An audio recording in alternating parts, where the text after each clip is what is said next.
Assalamualaikum warahmatullahi wabarakatuh. Perkenalkan, nama saya Siva Mayada dengan NPM 036. Hari ini saya ingin menjelaskan tentang desain UI sistem perpustakaan yang saya buat menggunakan Figma. Jadi yang saya tampilkan ini masih berupa desain tampilan dan belum sistem yang benar-benar berjalan. Pada tampilan pertama kita akan diperlihatkan fitur login. Sebelumnya saya beri nama perpustakaan ini yaitu Gubuk Literasi. Lanjut aja ke fitur login.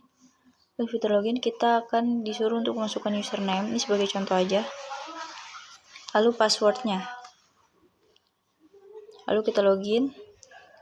Nah setelah itu kita akan ditampilkan di halaman beranda. Pengguna langsung bertemu dengan kolom pencarian, seperti kolom pencarian, koleksi, rekomendasi buku, dan saya memasukkan 8 buku. Yang bisa diklik cuma beberapa aja. Dan buku ini bisa diklik, lalu setelah diklik akan masuk ke halaman detail buku.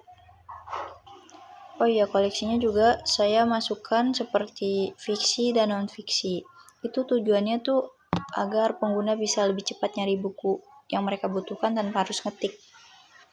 Itu kita akan coba kolom pencarian. Saya kasih satu contoh judul buku. Ini contohnya tuh cuma buat nunjukin alur pencariannya aja, karena desainnya ini masih sebatas UI. Jadi belum ke fungsi pencarian sebenarnya. Kita kasih contoh aja. Madilog. Ini jadi contoh bukunya Madilog.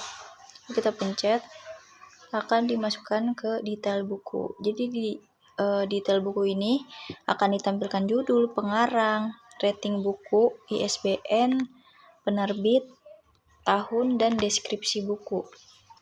Tujuannya tuh agar pengguna tuh bisa melihat dulu buku seperti apa yang ingin dia pinjam agar punya gambaran yang jelas. Jadi dia nggak asal pilih buku. Jadi kalau kalian mau pinjam buku, kalian tinggal pencet ini, pinjam buku. Lanjut, kita ke peminjaman, yaitu ini nih, peminjaman ini. Peminjaman kita akan ditampilkan dengan fitur dipinjam dan dikembalikan. Saya ingin menjelaskan tentang fitur dipinjam dulu. Jadi dipinjam ini kita akan diberikan tampilan buku, judulnya, terus ada tanggal jatuh temponya, dan kita bisa kembali perpanjang buku dan bisa kembalikan buku juga. Nah setelah dari fitur ini kita fitur ke dikembalikan. Jadi kalau bukunya udah dikembalikan akan ditampilkan seperti tanggal dikembalikannya pada tanggal berapa. Lanjut,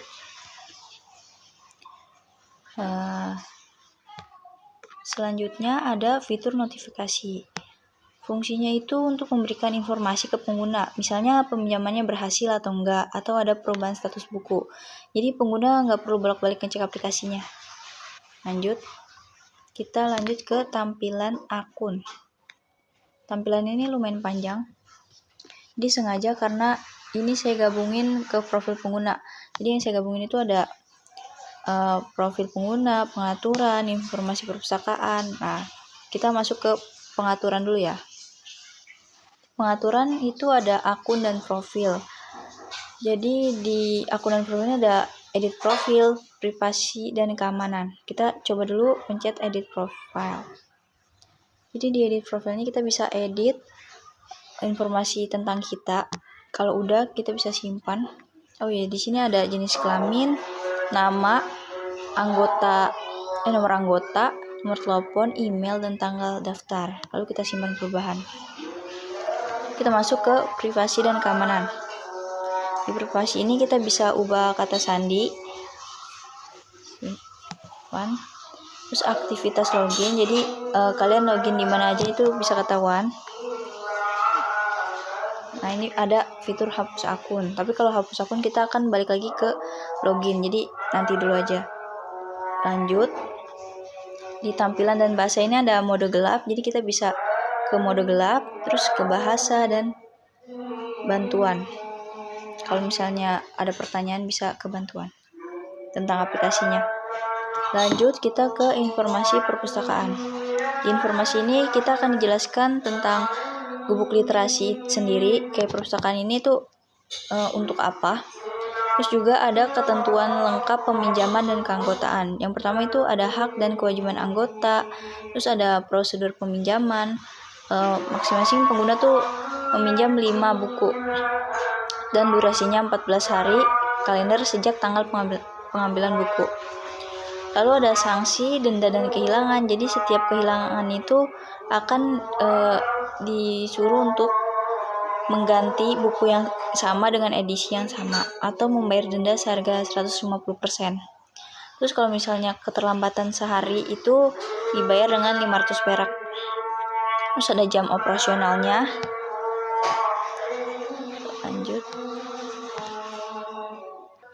Lanjut kita buka ke profile. Jadi di profile tuh sebenarnya penampilannya sama aja kayak yang edit profil tadi. Kita simpan perubahan. Lalu terakhir kalau kita mau keluar akun, kita bisa keluar lewat sini. Nah, nanti akan ditampilkan seperti mode awal lagi. Secara keseluruhan, desain UI ini saya buat supaya tampilnya sederhana, konsisten, dan gampang dipahami.